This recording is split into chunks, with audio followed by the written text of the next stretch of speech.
All right. Let me go get a timer here. Yeah, so welcome again. My name is JP Lehr. I'm a software engineer at AMD, and I'm going to talk about Buildbots and how they help and how they don't. So the motivation for that talk is that I actually maintain our Buildbot by now, our OpenMP offloading Buildbots, so that you can use OpenMP on your GPU. And there are certain things that help and certain things that don't. Now, what are Buildbots? So Buildbots are kind of the first line of defense when it comes to LLVM. So they run tests. And they run tests for many different configurations of the software package.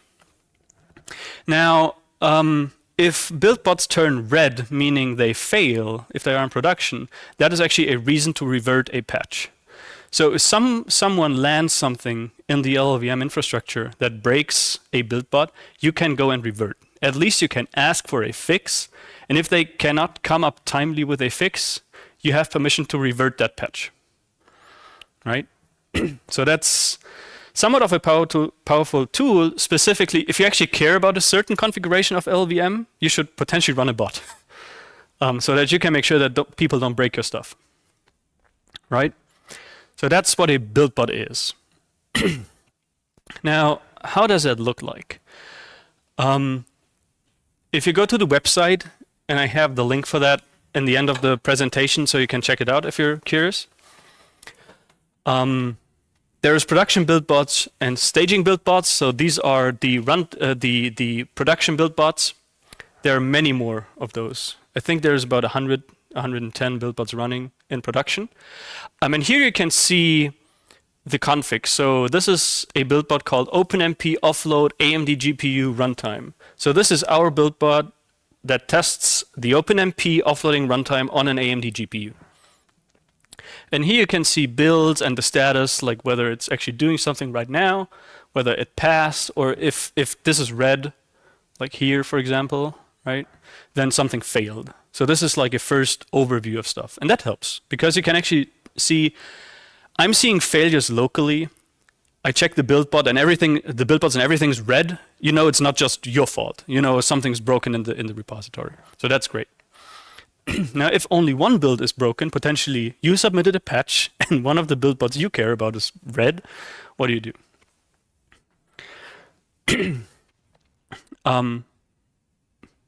Yeah, sorry. You can click on this. That's a build number. And then you will be prompted with something like that, where you actually see an overview of what was happening on that Buildbot. So here you see the steps that this Buildbot is doing. So it does some preparation on the worker. It cleans the source directory. It checks out the source code at the specific revision that it got from somewhere. It cleans your build directory, and then you run your CMake configure. You actually build the thing, and then you run tests, right? Nothing like too crazy. Now,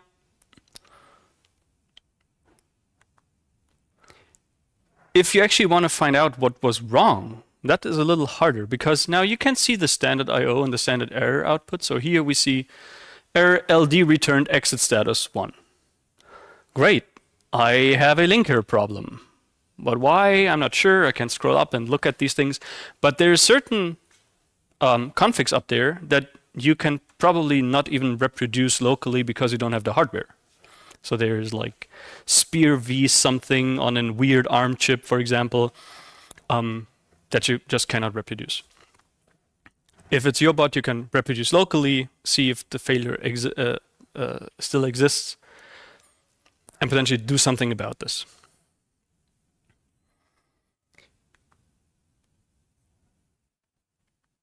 Now,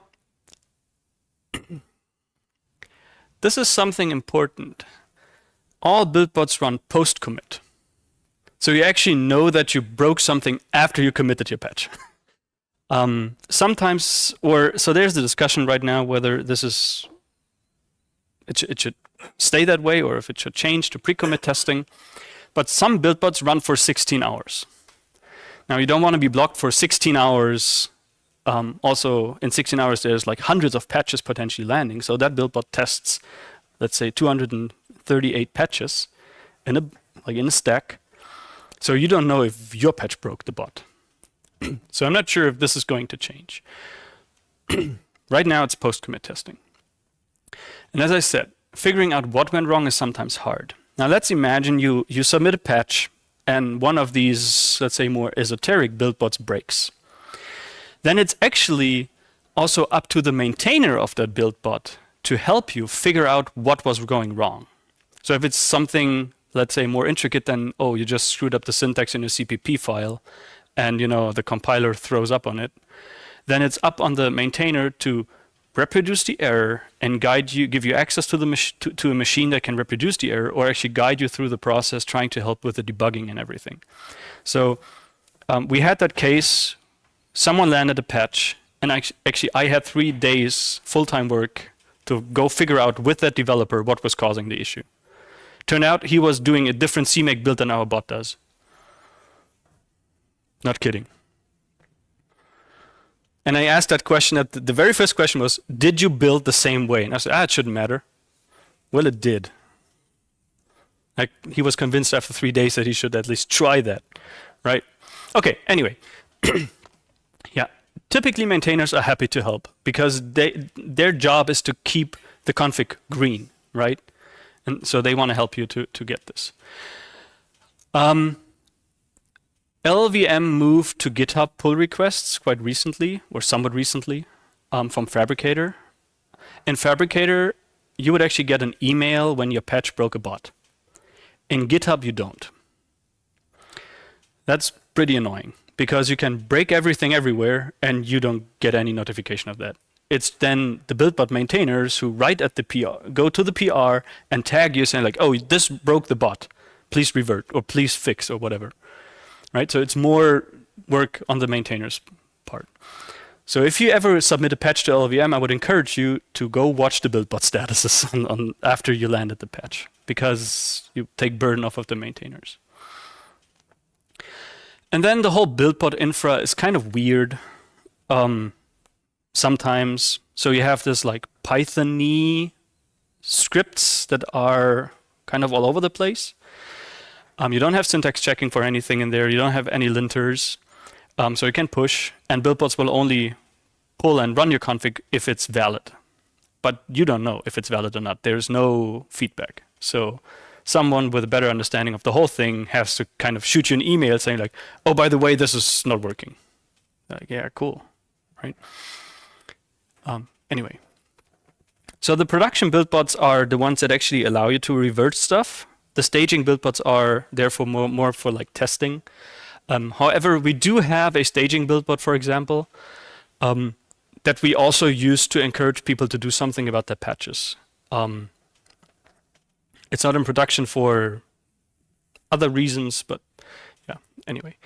And these Buildbot configs are taken from the LLVM Zorg repository, if you ever saw that, and the LLVM organization. And the staging is just updated every 2 hours. And as I mentioned, unless there is an error in the config, which you don't know. So sometimes you push something and the person in front of you screwed something up and you wonder why your changes aren't visible in the bot. Potentially you're even fixing a bug in the config, but it doesn't show up because somebody else broke a different thing, right? So that's kind of annoying. But yeah, it's just sometimes the way it is. And then there's a process for actually moving from staging to production, which is literally send Galena an email. And Galena is the maintainer of the whole infrastructure. Very nice person, very, very helpful and everything. But she will make sure that the bot is actually in a valid configuration state once or at the time you move it to production. So she will look at the bot, see if there were any like intermittent failures recently or something, and then she also won't allow to move to production. So you have to have a clean bot before you actually move it to production. And this is the website that I mentioned in the first place. So if you go there, you will find both the production and the staging areas. So you can click on that and explore what kind of Buildbots we have right now, what configs. and potentially if you should add your Buildbot for a specific config if you care about that. Thank you. Are there questions? We have 2 minutes.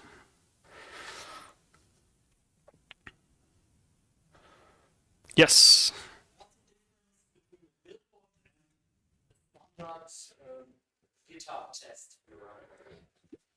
The sort of tool you use. So the question was, what's the difference between a Buildbot and a standard GitHub action, let's say, right? It's really just the infrastructure behind that. So Buildbots is a system, I think it comes from Google, and the way you do it is also you kind of have like workers, so think of GitHub runners, and you have a master, think of GitHub, but it's kind of the same thing. You just run your own infra, basically. Other questions? Yes?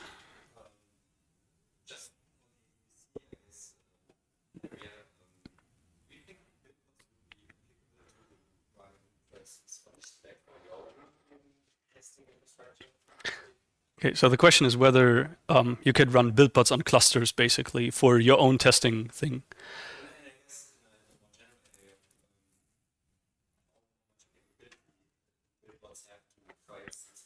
Oh, that's a very good, yeah. Yeah, okay, very good question. So it's more about the capability machine in general should have. So there's probably more answers to this, but one of the things is, for example, we have to be able to roughly finish everything within 12 to 13 minutes in order to just keep up with the number of patches that land in the OpenMP touching areas. Right now, we have the production bot runs in about 3 to 4 minutes, and the more, let's say, heavyweight staging bot that does more testing runs in about, I believe, 9 minutes or so. But these are like 64 cores, 1 GPU, blah, blah. So they are not super beefy, but beefy machines. On the security part of things, I don't know. You have to have certain ports open, so you have to communicate to the outside world. Yeah. Okay, my time is up. Thank you again. If you have more questions, feel free to reach out to me after the talk.